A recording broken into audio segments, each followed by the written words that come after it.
Hello friends, welcome to in Jack of all things. उम्मीद है आप सभी अच्छे होंगे। तो आज हम आपको दोस्तों मौलिक अधिकार पूरा डिटेल में बताएंगे।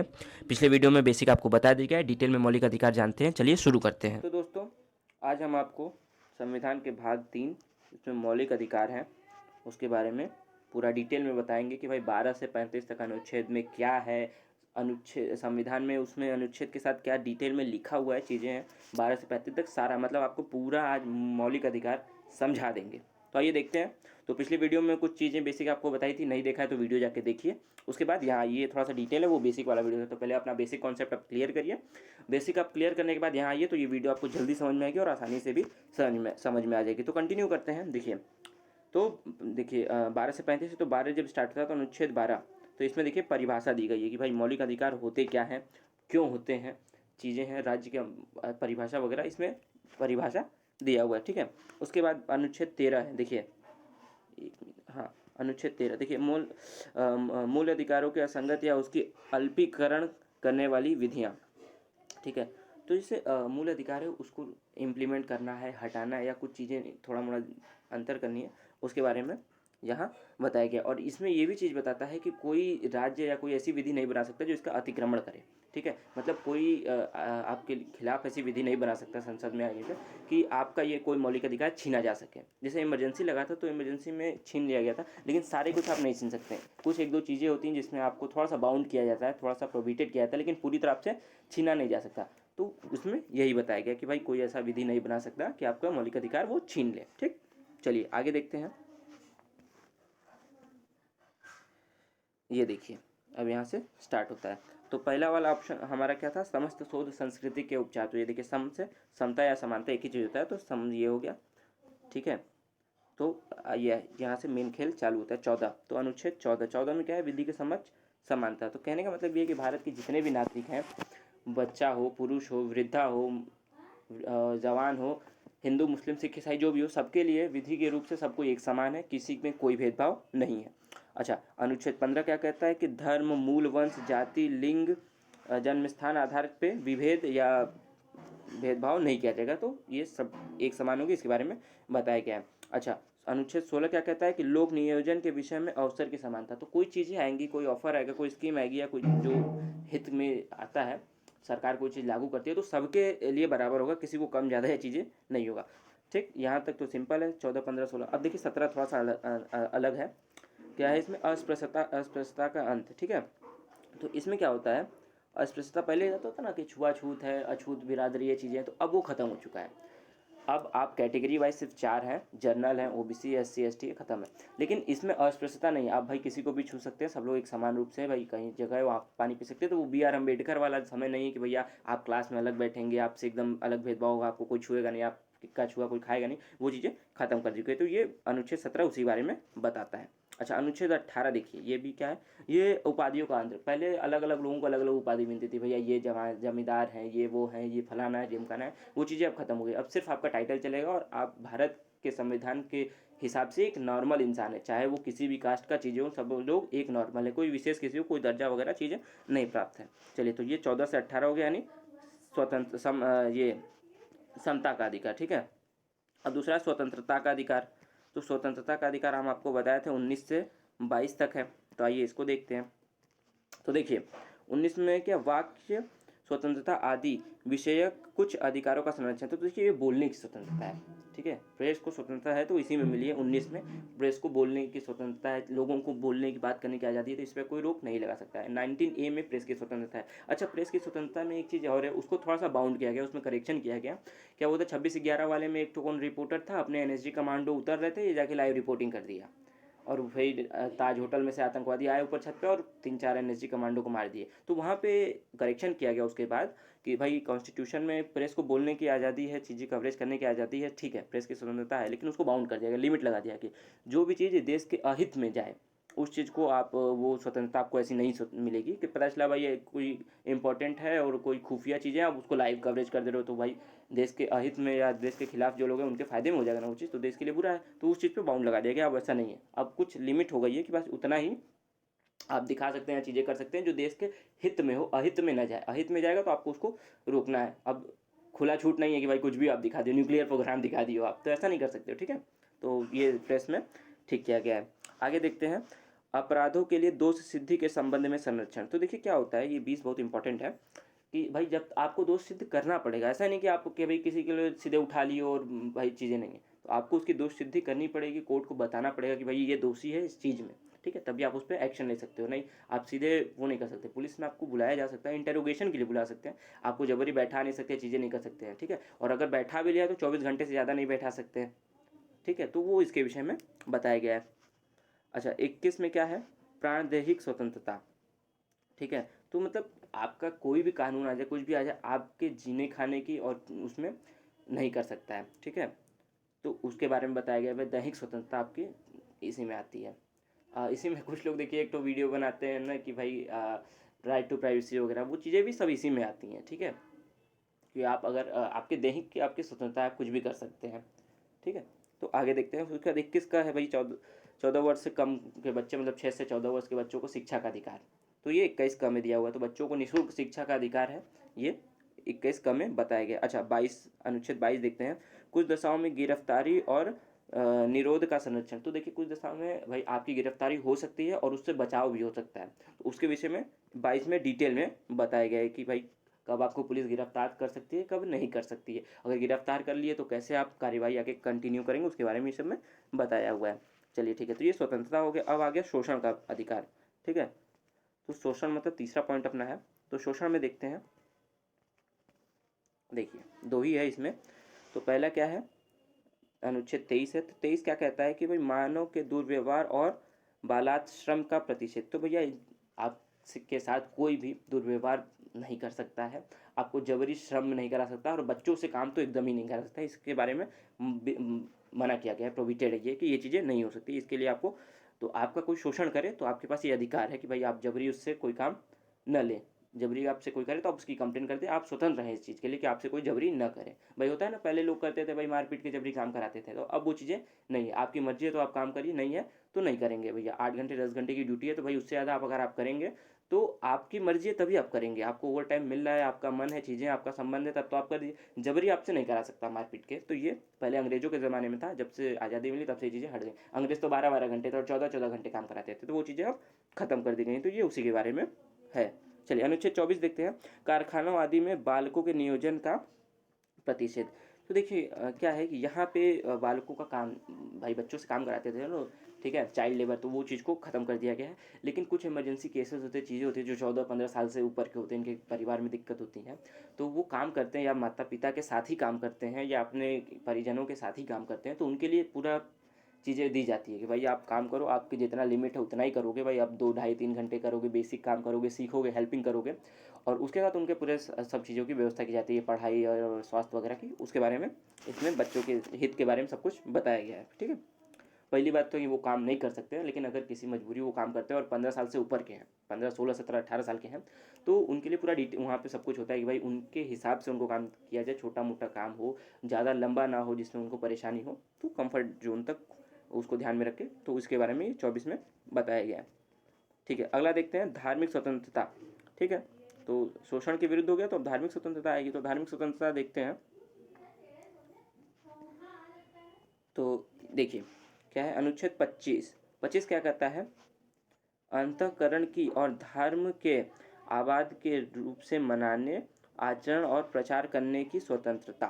तो देखिए कहने का मतलब इसमें यही है कि भैया आप अपने धर्म को पूरी तरह मान सकते हैं, उसका प्रचार प्रसार कर सकते हैं, तब तक कर सकते हैं, इसमें कोई विरोध नहीं है, लेकिन कब तक कर सकते हैं भैया, कि जब तक इससे सामने वाले को कोई तकलीफ ना हो। अब ये तो है नहीं कि भैया आपका धर्म है तो आप पूरा चारों तरफ पूरा भाई माइक लगा दीजिए, अजान और चीज़ें वो जो होती हैं लाउड स्पीकर लगा दिए, नहीं तो उतना नहीं, थोड़ा मोड़ा आप कर सकते हैं भाई, किसी दिन इवेंट है तो आप कर सकते हैं, लेकिन पूरी मतलब सामने वाले को उससे तकलीफ ना हो, तो आप प्रचार करने की और चीज़ें अपने आचरण जैसा रहना चाहें तो वैसा रहने की स्वतंत्रता है। जैसे अपने मोहम्मडन है तो वो पगड़ी लगाते हैं, कोई पंजाबी है, सॉरी मोहम्मडन है वो टोपी लगाते हैं, और पंजाबी हैं वो पगड़ी लगाते हैं, तो वो सब चीज़ें करने की स्वतंत्रता है, आपको कोई रोक नहीं सकता, ठीक है, बस वो सामने वाले के अहित में न जाए, ठीक है, उससे किसी का नुकसान न हो, तब तक कि आपको स्वतंत्रता है, आप अपने अपने धर्म को मान सकते हैं, उसके तरह व्यवहार आचरण सब कर सकते हैं, तो उसके बारे में ये बताया है। चलिए ठीक है, आगे देखते हैं, धार्मिक कार्यों के प्रबंध में की प्रबंध की स्वतंत्रता, मतलब धार्मिक कार्य होते हैं भाई, जिसको पूजा करना है, जैसे करना है, जैसा चाहे वो कर सकता है, उसके लिए स्वतंत्रता है। बस वही चीज़ है कि स्वतंत्रता आपको कब तक है, इस चीज़ का लिमिट आपको पता होना चाहिए। कोई ऐसा काम ना करे जिससे सामने वाले को तकलीफ हो। अब पता चला भैया आपकी स्वतंत्रता है, आप रैली निकाल रहे हैं और 4-4 दिन रोड जाम कर लिया, तो ये गलत है ना।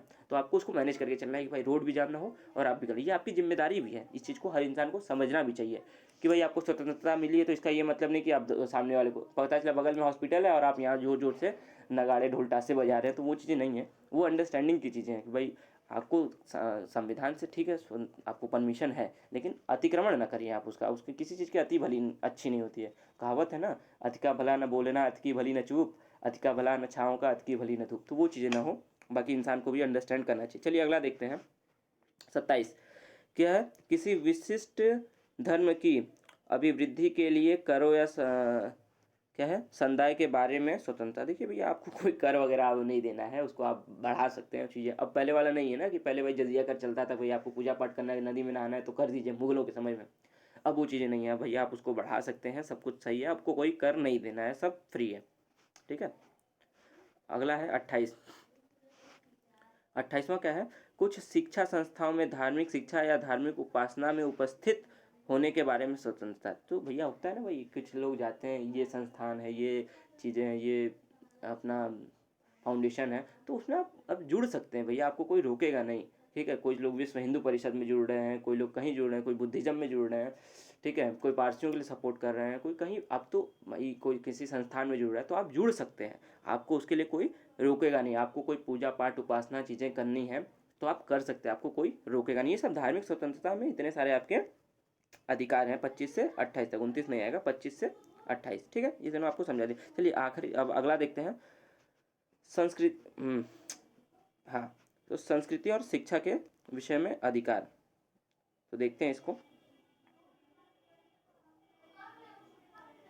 देखिए 29, अल्पसंख्यकों के हितों का संरक्षण। तो भैया अल्पसंख्यकों के हितों का संरक्षण, तो सबसे पहले समझते हैं अल्पसंख्यक क्या है। तो दोस्तों अल्पसंख्यक उन सभी जाति और धर्मों को लाते हैं जो कि टोटल जनसंख्या से 33 से नीचे हो, ठीक। तो जिसमें अभी फिलहाल तो मुसलमान भी आते हैं, जैन, पारसी और बुद्ध सब आते हैं।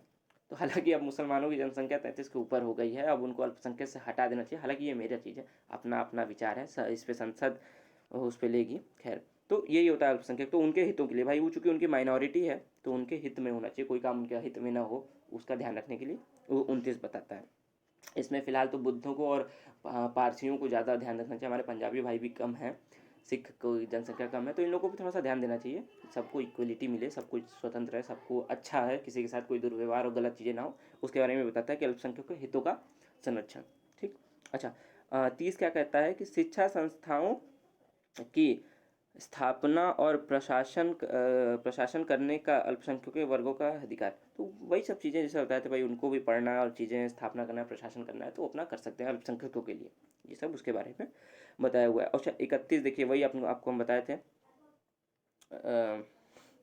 जो था संपत्ति का अधिकार वाला, तो यहाँ से निरसित इसको छोड़ दिया गया है, क्योंकि अभी इसके आगे बढ़ा सकते हैं। मान लीजिए अल्पसंख्यकों से रिलेटेड कोई नया कानून आए, कोई बदलाव हो, तो वो एक पेज खाली होते हैं। तो निरसित जहाँ लिखा हुआ है अभियान, तो निरसित मतलब ये भाई अनुच्छेद के बाद एक पन्ना खाली लगा दिया कि कोई अगर उसमें छेड़छाड़ हो या कोई बदलाव करने की ज़रूरत आ जाए तो वहाँ पर वो लिखा जा सके, ठीक है। चलिए उसके बाद ये यहाँ आ जाएंगे आपका 31 का कुछ विधियों में व्यावृत्ति। तो चलिए आइए समझते हैं इसको। देखिए एक मिनट, ठीक है। चलिए 31A मतलब 31 का में क्या है, संपदाओं आदि के अर्जन के लिए उपबंध करने वाली विधियों की व्याप्ति। तो भैया देखिए कुछ कुछ चीज़ें हैं, कोई कोई जात है किसी किसी का, वो उसकी ज़मीन या चीज़ें अर्जित नहीं कर सकती, उसके विषय में ये सारे में बताया गया है।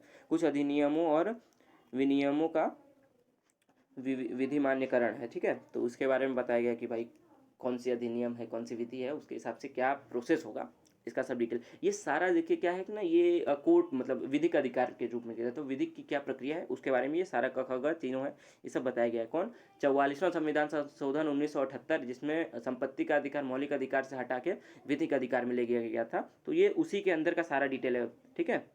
क्योंकि जो संपत्ति का अधिकार था वो 31 में था, तो 31 के बाद जब वो हटा विधिक अधिकार में गया तो उसके अंदर ये 4 जोड़े गए हैं, तो ये उसी के बारे में बताया गया। ठीक है, 31 ग में क्या है, कुछ निदेशक तत्वों को प्रभावी करने वाली विधियों का व्यावृत्ति। तो भाई वही है, वो सब है अपना चीज़ें हैं, कुछ विशेष तत्व हैं उनको प्रभावी करने के लिए क्या क्या प्रोसेस होता है, क्या क्या स्टेप लेने पड़ते हैं, तो ये सारा उसी के बारे में बताया गया है। ठीक है, जैसे हरिजन एक्ट आया था तो उसमें भाई हम लोग जनरल संपत्ति उनकी नहीं ले सकते, भाई कोई जनरल है तो वो SC ST की ज़मीन नहीं ले सकता। उसके बाद उसमें डिटेल में जब पढ़ेंगे तो आपको पता चलेगा ले सकते हैं, किन्हीं सूरतों में ले सकते हैं, आबादी की ज़मीन है, क्या है, चीज़ें हैं, वो अपनी स्वतंत्रता से बेच रहा है कि नहीं, उसका लिखित प्रमाण चाहिए, उस पर अपना भाई चीफ मिनिस्टर का जो ऑफिस का मोहर होता है, वो चीज़ें सब कुछ चाहिए होती हैं, प्रॉपर प्रोसेस होता है। तो वो सारे के बारे में इन चारों में बताया गया है कि ज़मीन को कैसे लेना है, क्या प्रोसेस है और विधिक क्या कार्रवाई है, चीज़ें हैं, तो इसके बारे में सब कुछ ये सब चारों में बताया गया। और एक चीज़ देखिए